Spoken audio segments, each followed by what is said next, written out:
The road to nowhere.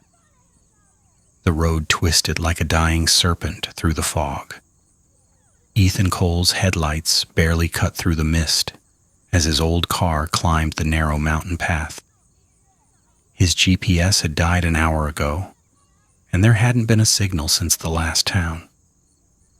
He cursed under his breath, glancing at the dashboard clock. 11:47 p.m. Figures, he muttered.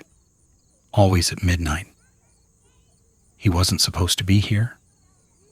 This was supposed to be a shortcut, a back road through the hills to the coastal highway. But then the storm had come, washing out the bridge behind him.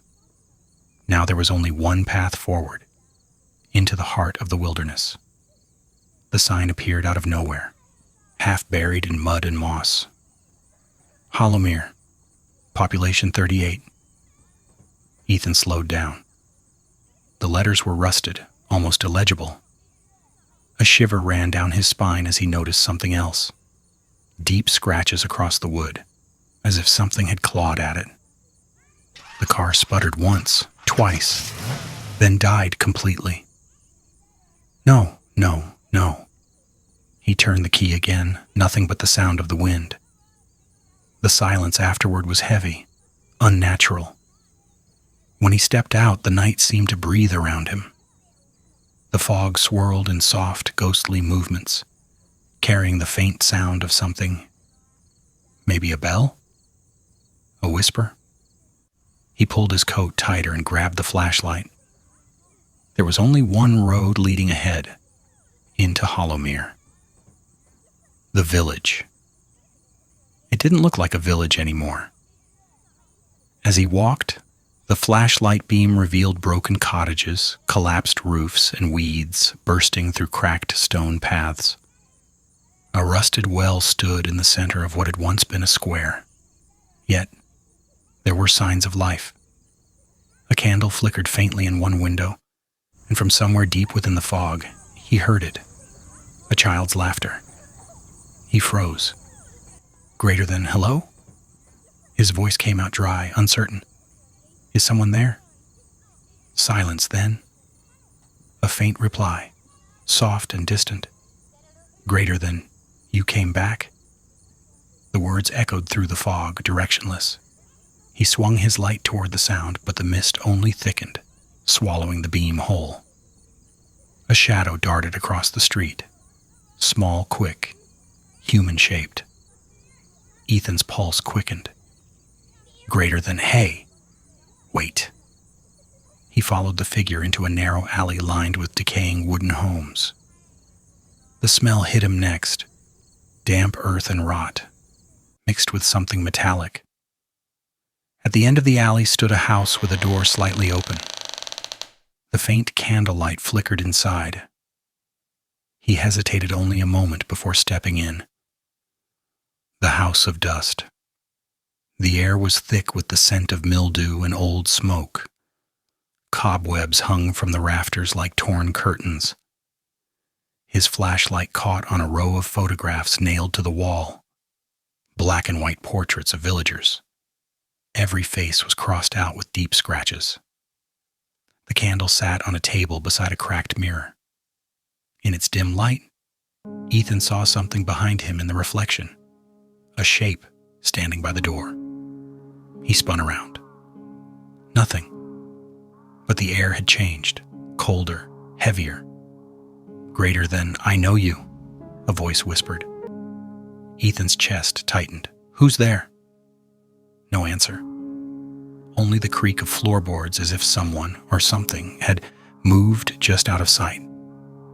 He stepped closer to the photographs. One of them made his blood run cold. A group photo.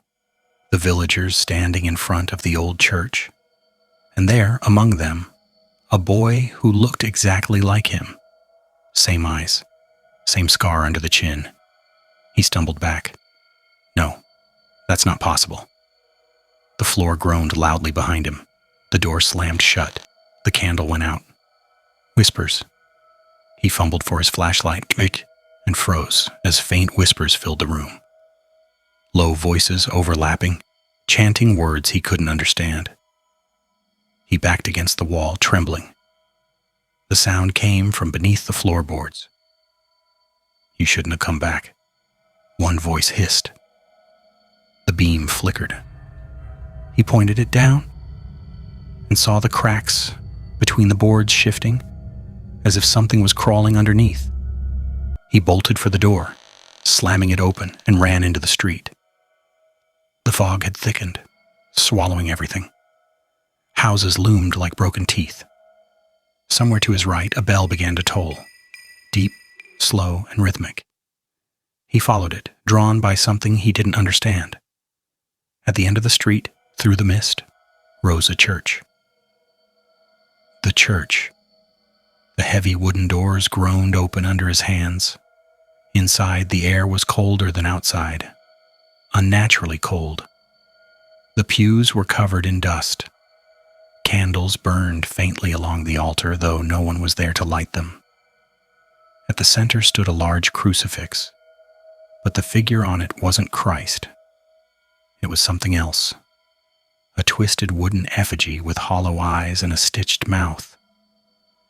Ethan's breath came in short gasps. "What the hell is this place?" A whisper answered from the shadows, "Greater than it remembers you." He turned, and there she was. An old woman in a tattered black dress stood near the altar, her skin pale as bone, her eyes milky white. "You shouldn't have returned, child," she croaked. "The village never forgets its own."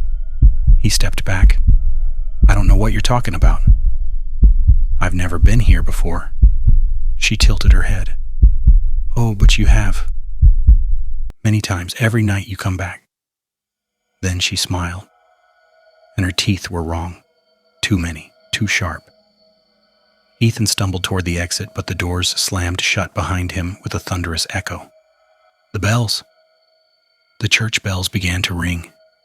Each toll sent a pulse through the air, heavy, suffocating. The walls began to tremble. Dust rained from the rafters. The effigy on the cross turned its head slowly toward him. Its stitched mouth split open, and it screamed. Ethan covered his ears, but the sound wasn't only noise, it was memory. Images flooded his mind. Fire, screaming villagers, flames consuming wooden houses, a young boy, himself, holding a torch, the old woman burning. He fell to his knees, gasping. No, that wasn't me. The whispers rose all around him now, hundreds of voices. "You brought the fire. You brought death. Now you bring yourself." He looked up. The pews were filled with figures, blackened silhouettes, charred skin, empty eyes. They stared at him, silent, waiting. He ran. The return. The fog outside was darker now, almost liquid. The houses seemed to bend toward him, their shapes warped and alive. He ran down the road, desperate to find his car, to find anything familiar. But every turn led him back to the same square, the same well, the same hanging sign swaying in the wind. Hollowmere, population 38. Only now, beneath it, someone had carved another line. Now 39. He screamed into the fog. "What do you want from me?" A whisper answered, soft and close to his ear. Too close. Greater than to remember. He turned again and saw the boy again. His mirror image. The boy's eyes were hollow, burning faintly from within. "You forgot," he said, but they didn't. The ground beneath them began to split. Firelight glowed through the cracks, and the whispers became screams. Ethan backed away, shaking. "This isn't real. This can't be real." The boy smiled sadly. "That's what you said last time." The truth beneath the flames consumed the square. Ethan stumbled backward, choking on smoke, until he saw the well, the only thing untouched by fire. Something inside called to him, a faint voice, pleading. He leaned over the edge. "Hello?" A reflection stared back, not his own. The old woman, her pale face twisted in grief. "You burned us," she whispered. "And when you could not bear your guilt, you buried us, beneath your mind." Ethan shook his head violently. "No, I didn't." The woman's hands reached up from the darkness, skeletal cold, grabbing his wrists. Greater than, then wake and see. She pulled. He fell. The awakening. He woke with a gasp. Bright white light, a steady beeping, the sterile smell of antiseptic, a hospital room. He sat up, breathing hard. A nurse rushed in. "Mr. Cole, you're awake." "You've been unconscious for 2 days." He blinked at her, dazed. Where am I?" "St. Helena Psychiatric Facility," she said gently. "You were found wandering near the old Hollowmere ruins. The place burned down over 50 years ago." His heart stopped. "Ruins?" She nodded. "There hasn't been a soul living there since the fire. You must have fallen into one of the old cellars. You were talking when they found you, though." "Talking?" he whispered. She hesitated. "You kept saying I didn't mean to burn them." Ethan's eyes filled with tears. "It wasn't me," he murmured. But deep down, he wasn't sure anymore. The final whisper. That night, as the nurse checked on him, she paused. The room was dark. The heart monitor flatlined at 3:33 a.m. When they found Ethan's body, his face was frozen in terror. His fingernails were broken, clawing at the sheets.